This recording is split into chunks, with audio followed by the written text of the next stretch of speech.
Obrigado, Maria. Obrigado. Muito legal.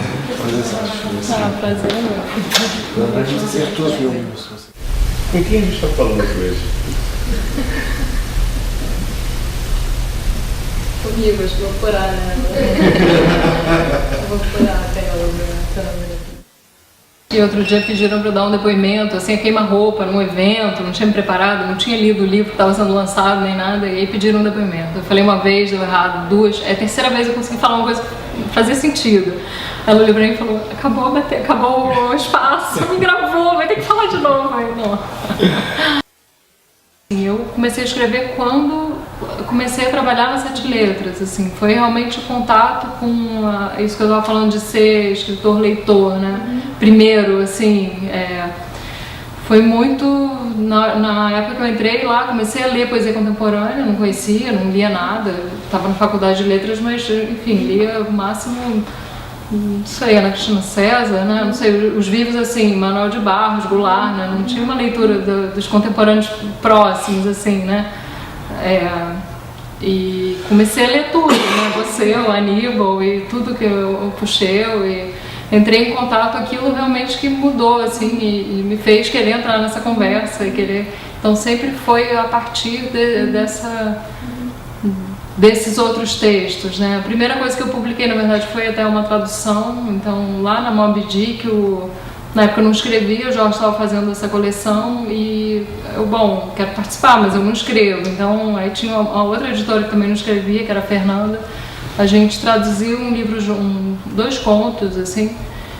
Então já começou, né? Eu acho que a tradução também é partir de uma outra coisa, né? Depois então eu comecei a escrever a partir dessas leituras todas e o Aníbal foi muito forte, assim, a forma dele escrever e os poemas, o universo, a atmosfera e também essa indeterminação dos poemas, muitas vezes você não sabe quem está falando e tá muito presente Então, o Aníbal eu concordo que está muito presente no meu livro e mudou muito, assim, muita coisa, quer dizer, um micro, assim, né? Mas eu acho que ele foi se aproximando das pessoas no momento que ele estava aqui e realmente teve uma contaminação, uma troca, que foi muito intenso, assim, para mim foi não só o 20 poemas, como o outro livro eu escrevi. A primeira coisa que eu escrevi, né, o Encontrões Cegas, foi com a presença dele muito forte, assim, e aí o 20 poemas já foi lendo muito ele, trocando muito, vários poemas eu tô falando com ele, assim, ele tá presente, eu mandava para ele respondia, a gente conversava numa linguagem que virou poema depois, tem coisas que eu recorto das mensagens que eu trocava com ele. Então realmente ele tem personagens que é ele, tem trechos que é ele falando, tem muito espanhol no livro, assim, né, cito muita coisa que é ele falando, então eu escrevo como leitora, ou como espectador, então eu escrevo a partir de modelos, ou enfim, todo mundo eu acho um pouco, né, escreve para entrar nessa conversa com o que você leu, com o que você experimentou, ou com o filme que você viu e marcou muito, então tenho vários pontos de partida, livros que eu gosto muito que fazem um pouco isso assim, que incorporam, ou que tem essa abertura, né, e que não são, assim, o poema, eu nem sei muito bem o que seria, né, uma forma comum do poema, né, talvez o poema seja justamente o que sai do poema, né, mas se a gente for pensar que pode ser que tenha, assim, essa linguagem formal do poema, né? Justamente muitos textos que me interessavam estavam fora disso, assim. No Galáxias do Haroldo de Campos foi um texto que eu li muito e meu primeiro livro tem muito do Galáxias ali, aquelas histórias, a prosa entrando dentro do poema então acho que também essa vontade de falar de outras áreas e deixar o poema ser contaminado, né, por cinema, ensaio, artes plásticas, né, uma impressão que você tem e deixar a linguagem ir sendo construída, né, com essas impressões. Acho que foi um pouco no processo, assim, e a partir dessas outras leituras também, né. Quase tudo que eu escrevo está muito fortemente ligado à tradução, né? A tradução você escreve, então você escreve uma coisa que está em outra língua, você está escrevendo, né, no português. Então eu acho que quando eu traduzo, eu estou escrevendo, aquilo fica na escrita, fica quase preso na mão, assim, né? O Engano Geográfico foi um poema do Emmanuel Locard que eu traduzi, que era um poema longo, onde ele narrava uma viagem saindo do sul da Espanha indo para Tanger, no Marrocos. Ele vai, na verdade ele cresceu em Tanger, ficou 20 anos da vida dele em Tanger, e ele fica 20 anos sem voltar a Tanger. Então um dia ele volta a Tanger e aí escreve esse poema, que é o Dois Andares com Terraço e Vista sobre o Estreito. E aí o poema dele é um poema longo, longuíssimo, assim, e onde ele narra o percurso inteiro que ele faz. Ele sai de barco, ou ele vai até a Espanha, depois sai, pega um barco, depois vai caminhando até o hotel, depois pega um carro. Então realmente tem essa linha, né, do percurso. E ele vai misturando com umas lembranças da infância, do que ele viu lá, e vai sobrepondo, né. E eu traduzi esse poema, ele ficou muito, né, na minha cabeça, assim, preso na mão, exatamente, E aí quando eu fui conhecer o Emmanuel Locard, antes de ir no trem, eu falei, vou escrever um poema no tom do poema dele, assim, foi realmente intencional, peguei mesmo, e aí escrevi. O Engano Geográfico, tá muito forte, não só tem esses cruzamentos todos, né, de várias línguas, como tem dele, assim, né, claramente.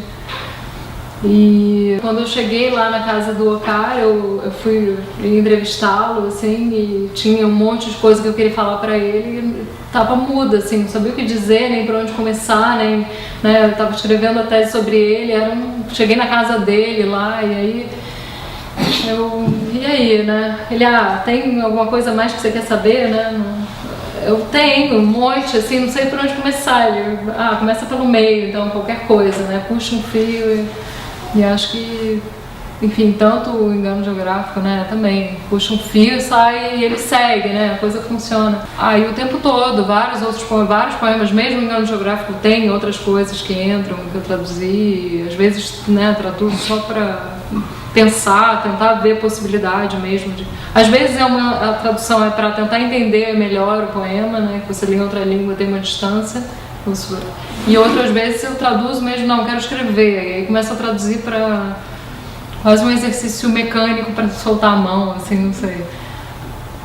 E o Teste de Resistores, na época eu não percebi, mas eu tinha acabado de traduzir um livro, que é o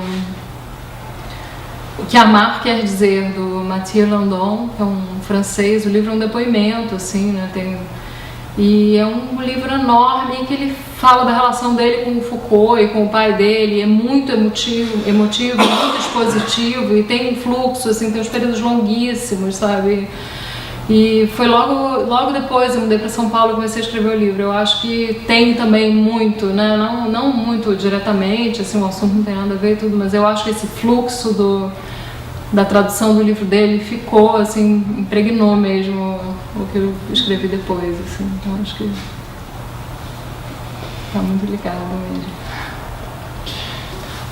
Eu acho que a gente vive hoje, né, a gente está o tempo todo, né, nessa interseção entre imagem, palavra, som, escrita, e acaba, às vezes a gente fica muito fechado, né, mas o mundo tá o tempo todo assim, né, às vezes quando a gente produz acaba não ouvindo as outras coisas, e eu parto, sim, né, do poema para essas outras áreas, mas na verdade antes de escrever eu fiz bastante tempo. Eu tinha uma pesquisa de artes visuais, eu comecei na verdade estudando artes plásticas e fiz 4 anos de papelagem. Teve eu queria fazer cinema, fiz vestibular para cinema, tinha um interesse em outras áreas antes até da literatura. Então também quando eu comecei a escrever foi um pouco natural, assim, ter essa permeabilidade e abertura, né? Eu já tinha um pouco uma formação feita, né, com essas. E acho que funciona assim, né? O cinema também tá cheio, né, de poema, literatura eu acho que tem uma potência, né, de procedimentos de uma mídia para outra, mas que conversam e você pode estar fazendo, né, um trabalho em artes plásticas, em artes visuais, ou um trabalho em vídeo, mas você está pensando como produzir um objeto sendo afetado pelo mundo hoje, nesse momento, e a pessoa está escrevendo um poema também e está sendo afetado pelas mesmas questões, assim, pode estar usando outra forma, mas está construindo uma linguagem artística. Eu acho que uma só tem a ganhar com a outra, assim. Eu lembrei agora eu estava lendo esses dias um texto do Kenneth Goldsmith, que é o americano lá da escrita não criativa, que até é bastante polêmico, assim, muito radical, né, na proposta dele de só escrever a partir de arquivos, né? Então, ou transcrições, ou ele faz um livro que é uma transcrição de tudo que ele fala ao longo de uma semana, ou faz um livro que é a transcrição do rádio, de um dia na rádio, na véspera de um final de semana que tem um feriado prolongado, então a rádio passa o dia inteiro falando de trânsito, e aí é muito radical, né? É um livro quase ilegível, assim.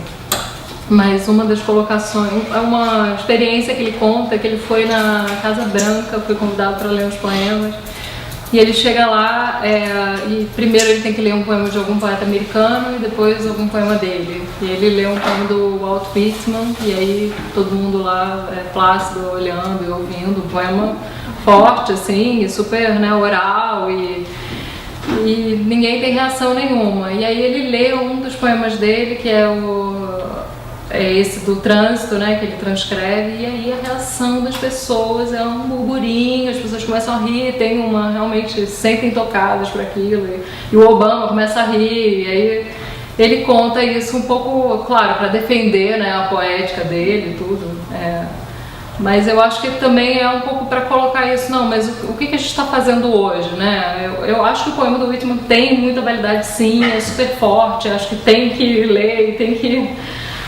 talvez até transformar, não sei, mas por outro lado, hoje para escrever tem que considerar, né, esses lugares, a internet, a nova tecnologia, né, como é que a gente vive hoje, o que a gente faz e enfim, esses procedimentos, né, eu acho que toca tanto as pessoas porque está falando de agora, do que a gente está vivendo não acho que tenha que escrever assim, na verdade eu acho bem polêmico o que ele diz, mas eu acho que isso tudo tem que ser considerado. Eu estou pesquisando e eu acho que o que ele faz é um pouco forçar para as pessoas começarem a olhar para isso, assim, para o que a gente vive hoje, né? Que tem relação com as vanguardas, mas é numa escala, né? A internet inteira, todos os textos estão, né, a um clique de copiar e colar, então é num outro plano, eu acho, né, a relação com os procedimentos, né? Então eu acho que sim, eu tenho uma curiosidade por esses procedimentos e tenho concordo, né, com ele nisso, dele querer abrir, né? Na verdade ele reage um pouco também, né, à escrita criativa nos Estados Unidos, né, o boom da escrita criativa e daquela imagem, né, do gênio romântico, né, inspirado, que vai baixar o poema.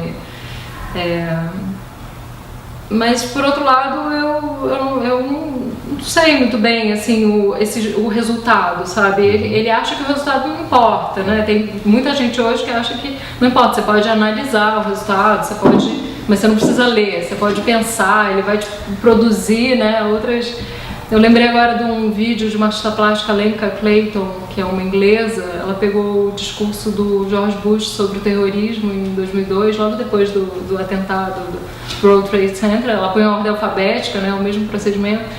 E aí, na ordem alfabética, você só ouve, quando ele fala uma palavra só na ordem alfabética, você quase não ouve, você vai ouvindo só uma massa de sons, assim, e aí, de repente, você ouve na ordem alfabética, né, vê ele falando várias palavras que se repetem.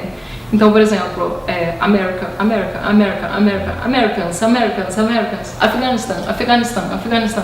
E aí você consegue ler o discurso dele, né, quando desloca de uma outra maneira, assim, você vê que ele tem um discurso super nacionalista, fica falando dos Estados Unidos, do Afeganistão, aí tem o against também, against, Afeganistão, Afeganistão, Afeganistão. Você lê o discurso de outra maneira. Então, sim, eu acho que o que ele está falando é isso. Você pode analisar né? Você não precisa ler, porque uma coisa, o vídeo você vê, tem a imagem ali, né? Outro tipo de leitura, mas você lê um texto, um livro inteiro, né? Não é legível. Eu acho que o poema tem que ser legível, assim, eu ainda acho que tem que ter mas você pode usar essas ferramentas. Eu acho que a gente está usando já, a gente já vive usando essas. Eu nem sei quais ferramentas, tantas, assim, o tempo todo. Como incorporar isso e falar com o tempo, assim, né? Não sei, conversar com as pessoas, né? Pensar o que é isso que está acontecendo com a gente. O teste de resistores, como é que ele surgiu, assim. O primeiro texto foi realmente o primeiro que está no livro, né? Que é o Blind Light.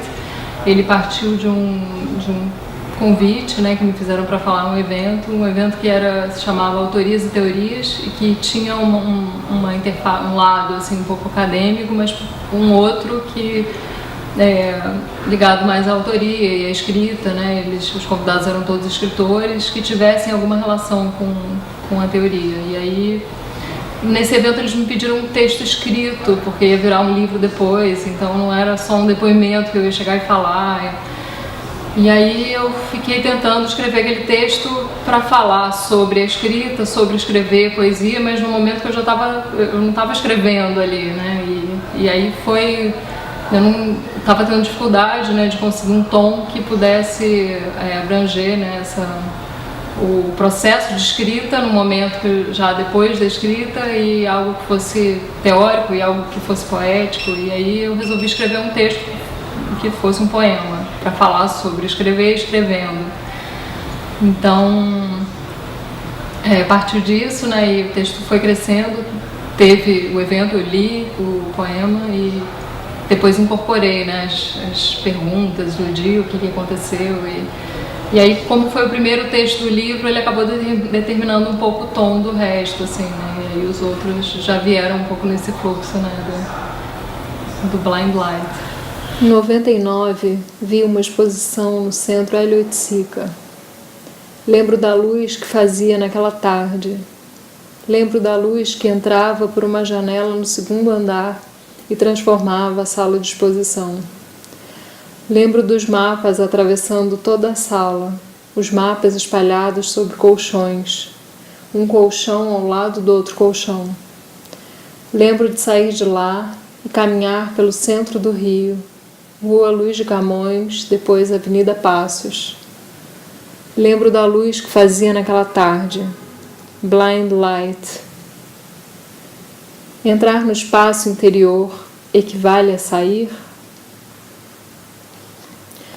Em 99, vi uma exposição no Centro Hélio Oiticica, do Guilherme Kuitka.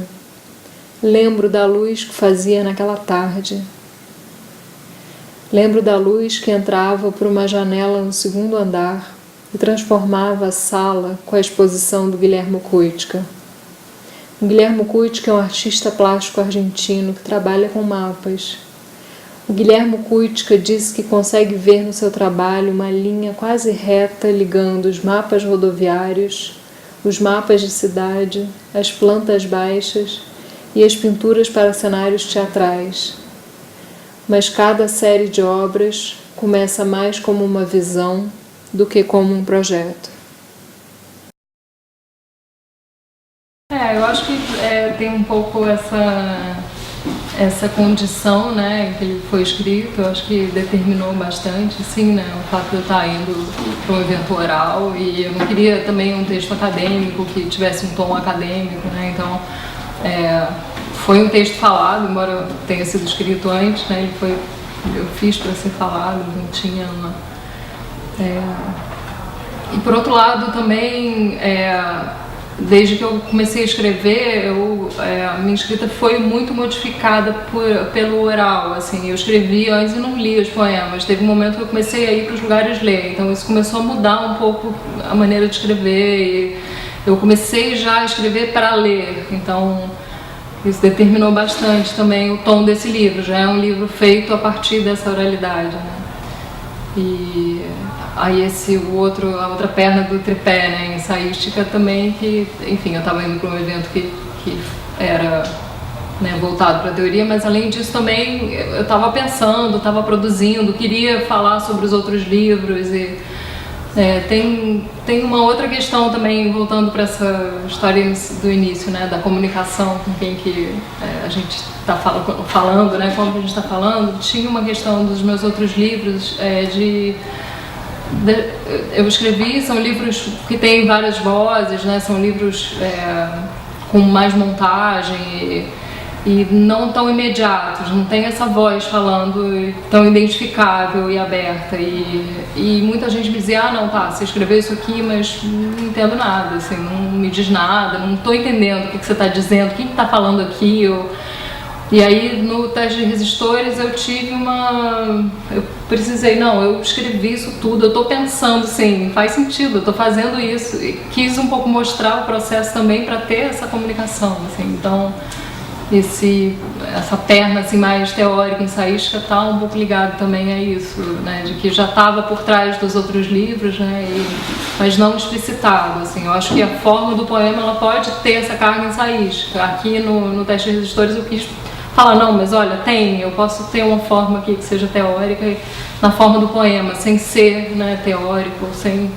estar explicitando tanto. Não queria uma coisa acadêmica, porque ia desconsiderar, enfim, o poético, talvez, né, pudesse desconsiderar. Eu não queria também um poema, porque eu tinha que falar, né, alguma coisa mais teórica também. E, por outro lado, tinha o tom de depoimento, que era eu tinha que falar sobre o que eu tinha feito.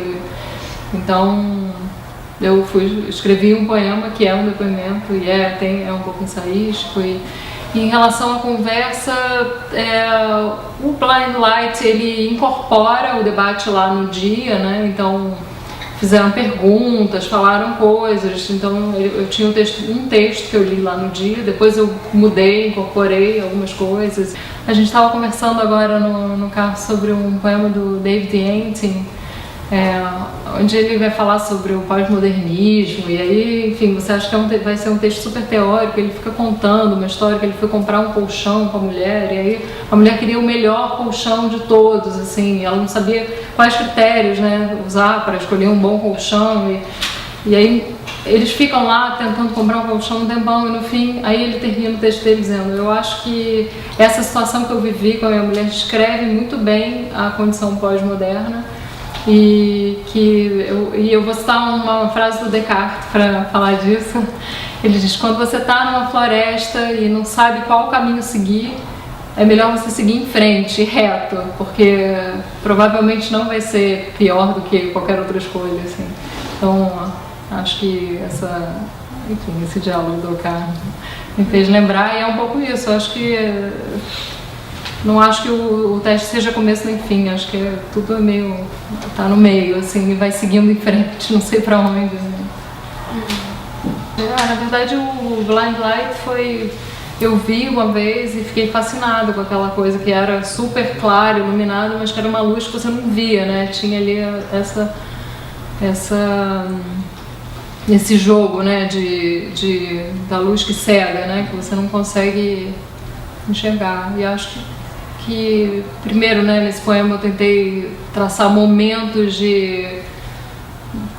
intensos, assim, de relação com, né, a obra do Kulichka, por exemplo, ou essa obra do Anthony Gormley.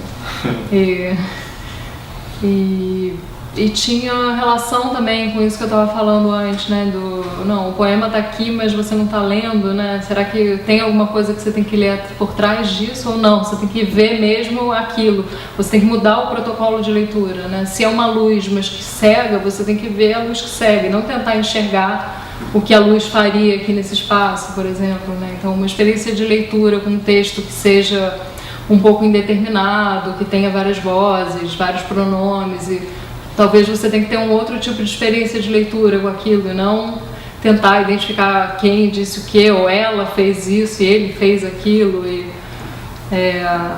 Acho que a obra dele está um pouco presente ali nesse sentido. Mas eu acho que teve uma tentativa de, não, eu quero escrever, enfim, acho que nos outros livros, claro, cada um escreve, né, a partir de alguma coisa, mas tinha muita referência literária, mas tinha também muita referência do que eu estava vivendo, passando, mas é muito cifrado, assim, né?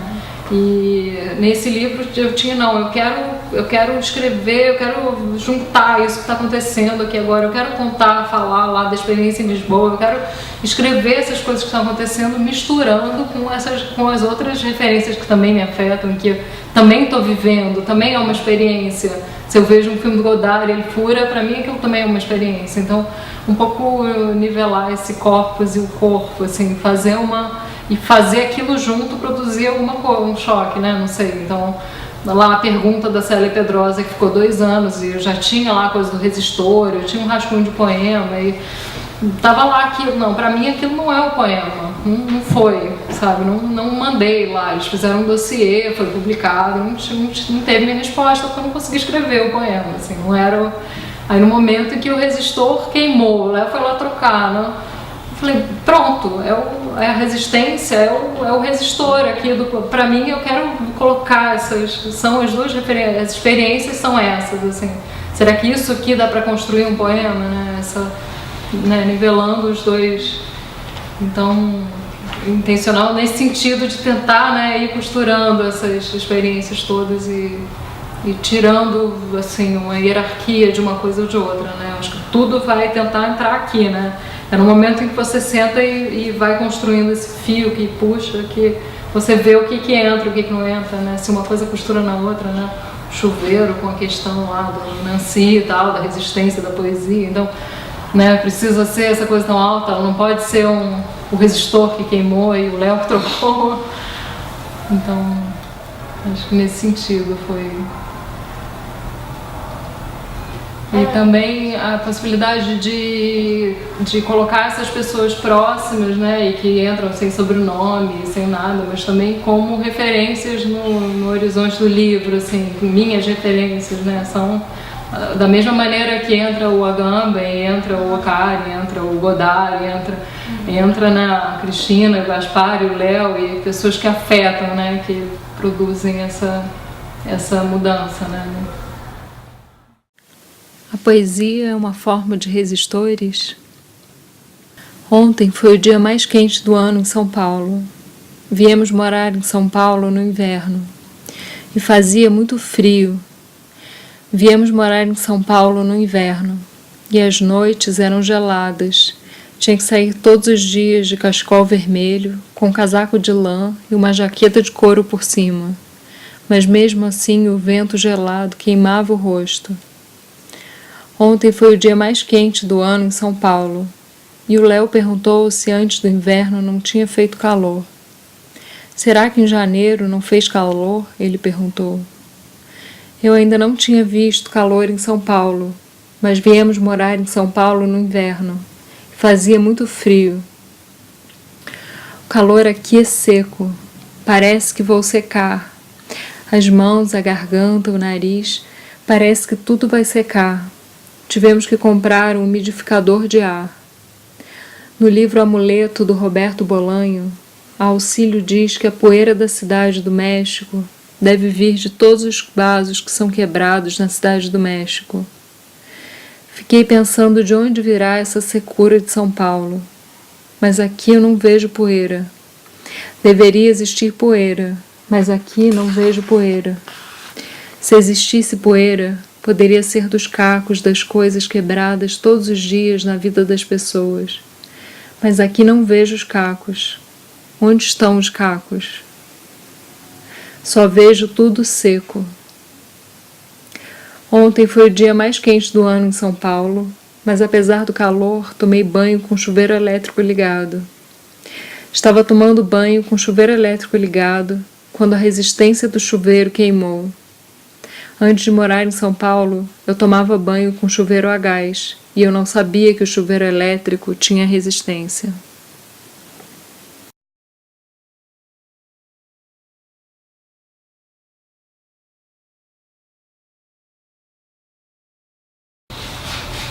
A Natália Quintana, enfim, justamente, né, entra ali porque tem essa questão lá, e ela mesma coloca, assim, né, e o que ela escreve muitas vezes não ela, enfim, assina romance, ela coloca umas etiquetas, né, como o começo dela, que saiu aqui no Brasil, né, a autobiografia, a etiqueta, então ela, mas se você for ler, você pode ler como poema, mas na França realmente, não só na França, né, e aí aqui também, eu acho que o livro, ele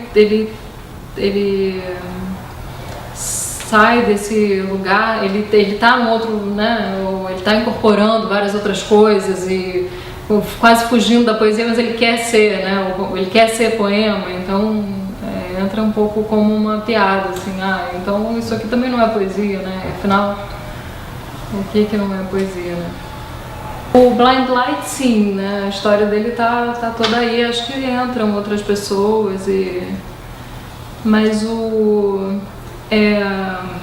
na verdade teve uma mudança assim até um pouco antes do livro, né? Essa mudança do tom, né? Eu acho que talvez o que esteja mais presente ali seja a voz, né? Porque eu acho que se tem também uma linha que vai do início ao fim, além do poema do início do fim, que eu poderia até citar o Haroldo de Campos outra vez, pensar nas formantes, né? O começo e a do fim, né? Porque os únicos poemas fixos seriam, né, o do início e do fim, porque se eu trocar a ordem ali não faz mais sentido, né?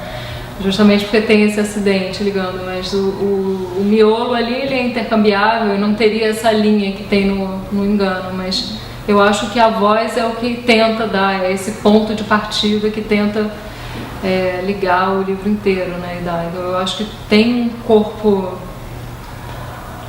presente de outra maneira, mas o corpus, eu não sei, ele talvez seja enunciado por esse corpo, né, ou por essa única voz.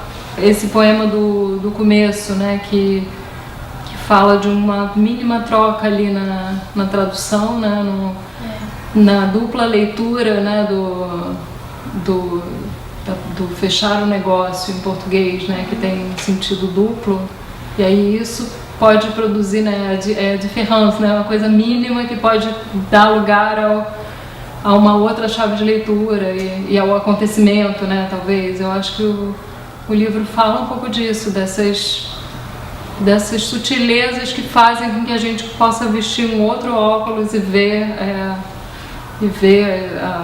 enfim, a nossa realidade, né? Não digo o mundo, mas o micro, assim, da vida, né? De outra maneira, e faça esse acontecimento aparecer, que eu acho que é um pouco a experiência com um poema, né? Que a gente lê um poema e aquilo provoca, pode ser uma coisa mínima, assim, né? Um verso que encontre, né? E que faça que produza, né? Uma transformação. Acho que sim, esses personagens, né, que estão próximos, assim, tem e que trazem o afeto, né, fazem o afeto ser transformado numa outra coisa. Eu acho que também essa obsessão, assim, às vezes pelo detalhe, né, assim, pelo detalhe insignificante também, eu fui na rua tal e atravessei a rua tal, na esquina e aí o metrô, não sei o que, você vai, né, também acho que tem uma coisa um pouco de colocar num emaranhado, assim, que você não sabe direito para onde vai, tem um controle, mas que é um pouco não, mas peraí, o que está acontecendo aqui, assim, e para deixar alguma coisa que vai, sei lá, esse imponderável, né, talvez também essa exposição, né, essa tentativa de entender enfim, o próprio poema, né, enfim, tentar mapear tudo, né, tão claramente, ou reconhecer e estar no trajeto que eu faço todos os dias e com a minha casa, com as pessoas que estão em volta e na verdade eu reconheço nessa tentativa de ser tão clara e segura e a mesma tentativa do outro livro de mapear e identificar as coisas, mas talvez o que eu mostre ou o que eu construa a partir disso, no engano, seja mais confuso e dê pouca margem para o acidente acontecer de fato do que no teste, como você falou, né? Acaba que ali, quando o acidente acontece, né, como eu construí, né, essa segurança toda, quando acontece, talvez ele possa realmente provocar alguma radicalidade que no engano geográfico se perca, né? porque já está tudo tão confuso. E a única coisa que tem linear, eu acho que é essa linha, né, do poema percurso, que vai do início ao fim, né? O resto realmente você vai sendo tanto o leitor quanto esse, enfim, esse narrador ou essas várias vozes, né, eu acho que tem um controle, sim, a tentativa de controlar, ao mesmo tempo tem que aceitar o imponderável, é isso, né? É o imponderável que vem e é o poema, né? Que na verdade tem uma tentativa de ir, não, é isso, mas tem que deixar espaço pro furo, né? Pra mídia, né? Acho que é isso, Mas sim, acho que o tempo todo tem essa tentativa de amarrar e entender o que você está fazendo, né? E não, estou escrevendo isso aqui, mas aí tem isso, tem aquilo, mas aonde que vai, né? Irromper? Tem que deixar irromper em algum momento, né? Claro que quando ele irromper eu vou tentar controlar também, mas eu acho que tem a tensão de querer que irrompa e ao mesmo tempo, quando irrompe, você tem que refazer, né? Quase... Agora que rompeu já não é mais, você tem que deixar outra coisa, tem que controlar, assim. O da Ana Cristina César, eu acho que eu até falo no livro, eu tinha visto em Buenos Aires uma leitura do Pablo Kachadian, que é esse agora que está envolvido com a história do Aleph engordado, né, que ele foi processado, porque ele reescreveu o conto do Aleph, o conto do Borges, o Aleph, colocando vários adjetivos, e ele está sendo processado pela Maria Kodama. Ele, há uns anos, ordenou o Martim Fierro, que é um dos textos nacionalistas argentinos, né, que tem a fala do argentino, e não é escrito, né, com espanhol, né, clássico. Então ele botou em ordem alfabética. E teve uma leitura em Buenos Aires e foi uma comoção, assim, também as pessoas reagiram e foi...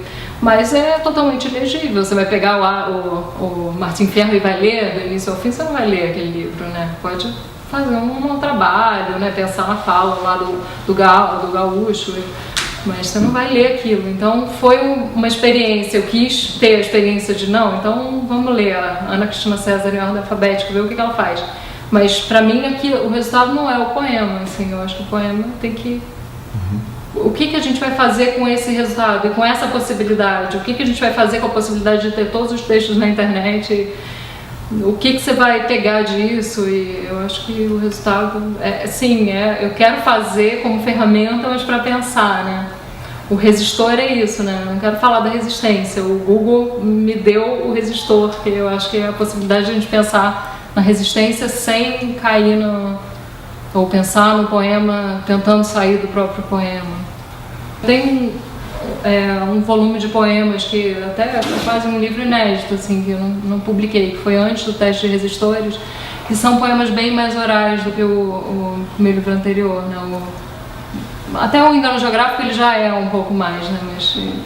Então tem esses poemas entre o Engano Geográfico e o teste de resistores que tem essa oralidade mais forte.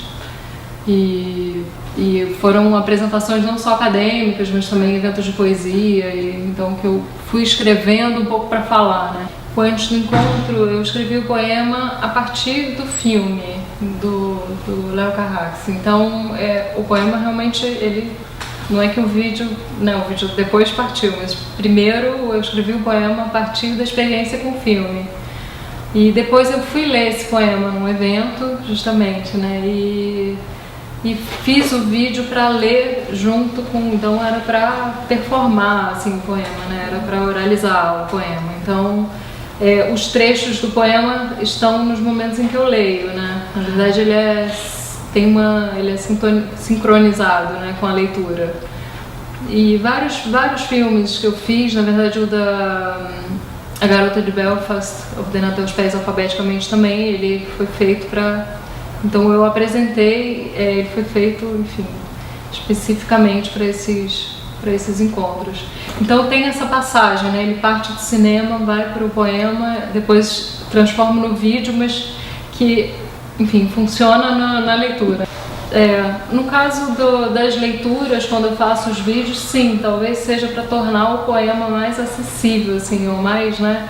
Eu não sei, geralmente com leitura, né, você chega para ler, aí uma pessoa lê, outra lê, aí está lá 20 minutos de leitura, difícil, né, ter a gente, né, abre a internet, tem um mundo com imagens, mil coisas, e sons, e palavras, e aí por que na leitura de poemas você tem que ficar blá, blá, blá, né? Eu acho que talvez nesse sentido, sim, né, seja uma forma de torná-la mais comunicativa, mas acho que isso só funciona se realmente tiver uma organicidade, né, se estiver integrado, ou se tiver Não acho que o teste seja começo nem fim, acho que tudo é meio... tá no meio, assim, e vai seguindo em frente, não sei pra onde. Né? Antes do encontro. Procurar uma escada de madeira que dá para o abismo é algo que só se pode dizer em euskera, numa cidade cortada por um rio que fique no meio dos dois, quando um precisa ir embora para sempre. Mas um dia chega com a pergunta: o que vem à sua cabeça quando digo a palavra amor? Um dia desce no meio do dia e vê. E um dia vê a peça lilás sobre a quina da mesa quando volta. Ele diz saltar, saltar para fora. E atravessa na esquina procurando a escada. Depois diz que quer saltar para fora daquela canção. Mas um dia chega com a pergunta: o que vem à sua cabeça quando digo a palavra amor? E ela responde que amor, em japonês, se diz ai. De repente, um branco. As linhas se tornam cada vez mais quebradiças. Um banco parado no meio da cena, um quadrado iluminado, e a frase mais longa que ele me disse nos últimos 6 meses. O que significa um cachecol vermelho pinicando sozinho? Uma abelha, pensa. Mas o cachecol pinicando sozinho, voando, uma abelha, talvez um inseto estridente, incidente para ouvir quando ele chegar e vir a garota de cachecol vermelho. Mas agora, apenas a estática tremendo, e você a leva de volta até o barco. A estática pergunta: você lembra? Fica parada na chuva com seu impermeável vermelho esperando acontecer. Aqui o telefone vibra e um parêntese para dizer que está em Berlim e é longe, está em Berlim e é frio, está em Berlim e é quase. Ao ouvir a sua voz parece de verdade, mas então ele levanta e diz algo sobre o fim ou sobre o sim e toca na tela uma imagem do filme.